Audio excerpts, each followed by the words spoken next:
ላይ የአዲስ አበባ ሀገረ ስብከት ስድቡን፣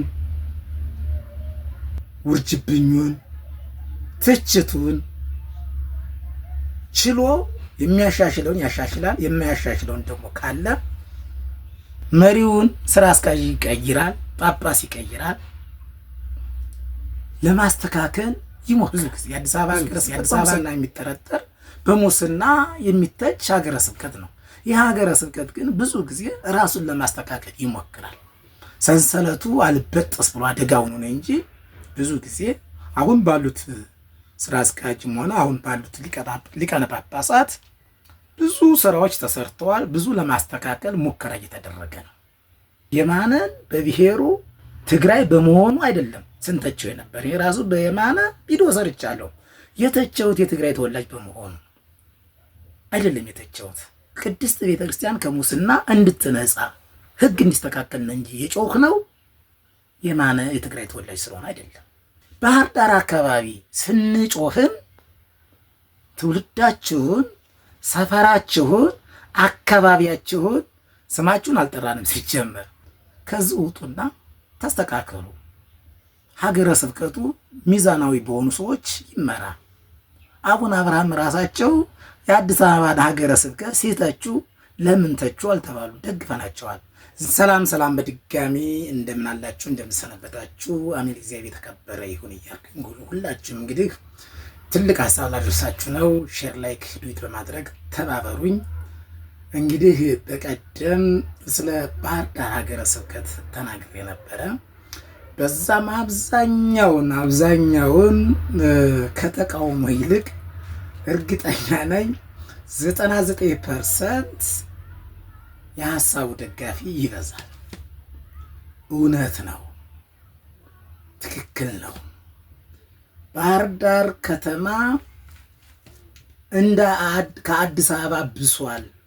ሙስናውም ዘረኝነቱም በጣም አይሏል እያላችሁ ሁሉ በውስጥም ብዙ መረጃዎች ያቀረባችሁልኝ እህት ወንድሞች አላችሁ። ሳላመሰግን አላልፍም። አንድ ነገር ማወቅ ያለባችሁ፣ አንዳንድ እኝኝ የምትሉ ሰዎች አንድ ነገር ማወቅ አላችሁ። አንድ ሊቅ ከጎንደር ተነስቶ፣ ከወሎ ተነስቶ፣ ከሸዋ ተነስቶ፣ ከጎጃም ተነስቶ፣ ከትግራይ ተነስቶ፣ ከተለያየ ሀገሪቱ ክፍል ተነስቶ ሐዋሳ ሂዶ በመምህርነት፣ በሰባኪነት፣ በቅዳሽነት ከተቀጠረ፣ ወለጋ ጅማ ድረስ ሂዶ በመምህርነት፣ በሰባኪነት፣ በቤተ ክርስቲያን አገልጋይነት ከተቀጠረ፣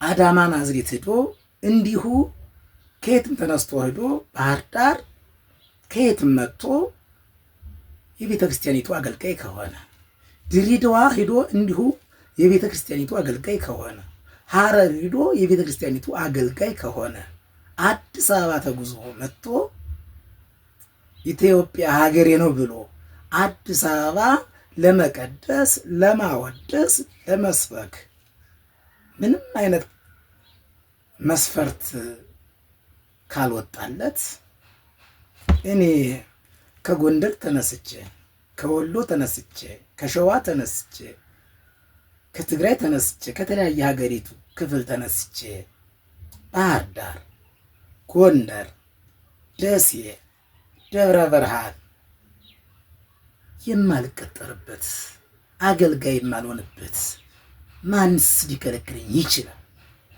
እስኪ የኢትዮጵያ ሕዝብ ይፍረደን። ይህን ፍርድ ለኢትዮጵያ ሕዝብ ይፍረድ። ስለዚህ ወደህ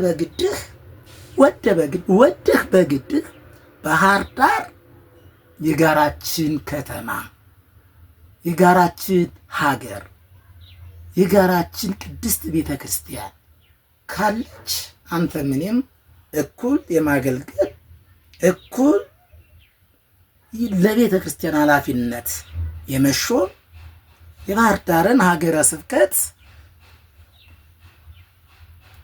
ከወሎም ሄዶ ከሸዋም ሄዶ ከጎንደርም ሄዶ የባህር ዳር ሀገረ ስብከት ዋና ኃላፊ የማይሆንበት ምክንያት ምንድን ነው? ማንስ የትኛው ህግ ሊከለክለው ይችላል? ስለዚህ እየተነጋገርን ያለው ቅድስት ቤተ ክርስቲያን የጋራችን ነች። ቅድስት ቤተ ክርስቲያን የሁላችን ነች። ቅድስት ቤተ ክርስቲያን በጋራ እንገልገልባት፣ በጋራ እውነቱን እንስበክባት፣ እንከባበርባት፣ በፍቅር እንመላለስባት። አንዱ አሳዳጅ አንዱ ተሳዳጅ መሆን የለበትም ነው ተቃውሞ እንጂ በዘሩ በሰፈሩ በማንነቱ የምተቸው የቤተ ክርስቲያን ኃላፊ የለኝ። በነገራችን ላይ የአዲስ አበባ ሀገረ ስብከት ስድቡን፣ ውርጅብኙን፣ ትችቱን ችሎ የሚያሻሽለውን ያሻሽላል፣ የማያሻሽለውን ደግሞ ካለ መሪውን ስራ አስኪያጅ ይቀይራል፣ ጳጳስ ይቀይራል፣ ለማስተካከል ይሞክራል። ብዙ ጊዜ የአዲስ አበባ ሀገረ ስብከት በሙስና የሚጠረጠር በሙስና የሚተች ሀገረ ስብከት ነው። ይህ ሀገረ ስብከት ግን ብዙ ጊዜ ራሱን ለማስተካከል ይሞክራል። ሰንሰለቱ አልበጠስ ብሎ አደጋው ነው እንጂ ብዙ ጊዜ አሁን ባሉት ስራ አስኪያጅም ሆነ አሁን ባሉት ሊቃነ ጳጳሳት ብዙ ስራዎች ተሰርተዋል። ብዙ ለማስተካከል ሙከራ እየተደረገ ነው። ይህም ከምን የመጣ ከምን የመነጨ ነው ሲባል በአገልጋዩ ጩኸት፣ በቤተ ክርስቲያኑ አማኞች ጩኸት፣ ራሱ በአቡነ አብርሃም ጩኸት ጭምር ነው። ይሄ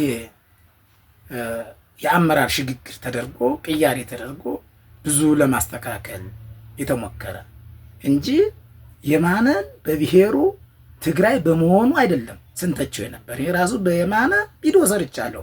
የተቸውት የትግራይ ተወላጅ በመሆኑ አይደለም የተቸውት። ቅድስት ቤተክርስቲያን ከሙስና እንድትነጻ ህግ እንዲስተካከል ነው እንጂ የጮህ ነው የማነ የትግራይ ተወላጅ ስለሆነ አይደለም። ባህር ዳር አካባቢ ስንጮህም ትውልዳችሁን፣ ሰፈራችሁን፣ አካባቢያችሁን ስማችሁን አልጠራንም። ሲጀመር እንደው እኛን ነው ብላችሁ ያሰባችሁ የሀገረ ስብከቱ ሰራተኞች ለመሳደብ ትሞክራላችሁ፣ ለማስፈራራት ትሞክራላችሁ፣ ወዘተ ወተለ ኝኝኝ ትላላችሁ። ከዚህ ውጡና ተስተካከሉ። ሀገረ ስብከቱ ሚዛናዊ በሆኑ ሰዎች ይመራል። አቡነ አብርሃም ራሳቸው የአዲስ አበባን ሀገረ ስብከት ሲተቹ ለምን ተቹ አልተባሉ፣ ደግፈናቸዋል። ዛሬ የእሳቸው ሀገረ ስብከት ሲተች ማስተካከል እንጂ ለምን ተናገራችሁኝ አይባልም። ነውር ነው፣ ጸያፍ ነው። የእምነቱ ተቋም እኮ ሲበላሽ ነው ሀገር እየተበላሸ ያለው። ስለዚህ ባህር ዳር ላይ አካባቢ ያሉ የማንንም አካባቢ የማይወክሉ በሃይማኖት ካባ ሽፋን የተደበቁ ሆዳሞች ካሉ በውጭም እንደተነገረኝ እንደው በዋጣው ጥሩ አይደለም። እግዚአብሔር ምስክሬ ነው። አንድ ቀን ክፉ ንግግር የተናገራችሁ ጊዜ እንደማወጣው ተዘጋጅቶ ተቀምጧል። ግን እንደተላከልኝ መረጃ ግን በፐርሰንት ምን ያህል ቤተክርስቲያን ባህር ዳር ላይ አለ፣ የባህር ዳር ሀገረ ስብከት ቤተክርስቲያን ምን ያህል ናቸው፣ በዛ ቤተክርስቲያን ውስጥ ማን ነው የደብር አለቃ፣ ማን ነው ቤተክርስቲያኒቱ የሥራ ድርሻውን ጠቅሎ የያዘው ማን ነው? በፐርሰንት ስናስቀምጠው ሌላ አካባቢ ዜሮ ነው። ማን እንደሆነ የተረጋገጠ ነው። በሀገረ ስብከቱ ሰራተኞች ቁጥራችሁ ምን ያህል እንደሆነ እናውቃለን። ግን ከዛ ከሀገረ ስብከቱ ቁጥር ብዛት ያህል ከዛ አካባቢ ከሚባለው ምን ያህል ፐርሰንት ነው ለሌላ አካባቢ ሰዎች የሥራ ዕድል ይሰጣችሁ? አልሰጣችሁ። ስለዚህ ገና ትተቻላችሁ፣ ገና ብዙ ትባላላችሁ ካላስተካከላችሁ። ግን እንድታስተካክሉ ትችት፣ የመጀመሪያ ትችት፣ ሚዛናዊ የሆነ ትችት፣ ማንንም የማያንቋሽት ትችት፣ ማንንም የማይነካ ትችት፣ በሰፈር በጎጥ ማንንም የማያባላ ትችት እስከሆነ ድረስ የቀረበላችሁን እድል ተጠቅማችሁ ማስተካከል ስትችሉ ፉከራ፣ ያዙ ይልቀቁኝ፣ አንተ ማነህ እንትድኝኝ ማን አያዋጣም። እኔማ ሰው ነኝ፣ ሰለሞን ነኝ። እኔ ባህር ዳር ሀገሬ ነው፣ አዲስ አበባ ነው የተቀመጥኩት። አዲስ አበባ ተቀምጬ ስለ አዲስ አበባ እያወራሁኝ እንዴት ባህር ዳር አይስተካከልም? እንዴት ጎንደር አይስተካከልም? እንዴት ደብረ ብርሃን አይስተካከልም? እንዴት ደሴ አይስተካከልም? ስለዚህ መስተካከል ያለበት ሁሉም ሀገረ ስብከቶች መስተካከል አለባቸው። ይህ ሰፈር የጎጥ አስተሳሰብ ትታችሁ የሃይማኖት አስተሳሰብ በወንጌሉ ተመሩ፣ በህጉ ተመሩ፣ በቃለ ጉባኤው ተመሩ። ስለዚህ ሰፈር እና አካባቢ ይቅርባችሁ ነው። እናንተን አይመጣ ስንት ሊቃውንቶች ድጓውን፣ ቅኔውን፣ አቋቋሙን፣ ጽዋትወ ዜማውን ሁሉ እየቻላችሁ በዘረኝነት ባትጠቁ፣ በሰፈር ባትጠቁ፣ የዘር በሽታ ባይዛችሁ ነው። የኔ አስተያየት ይሄ ነው። ስለዚህ ከተመቻችሁ ላይክ ሼር አድርጉልኝ፣ አድርሱልኝ።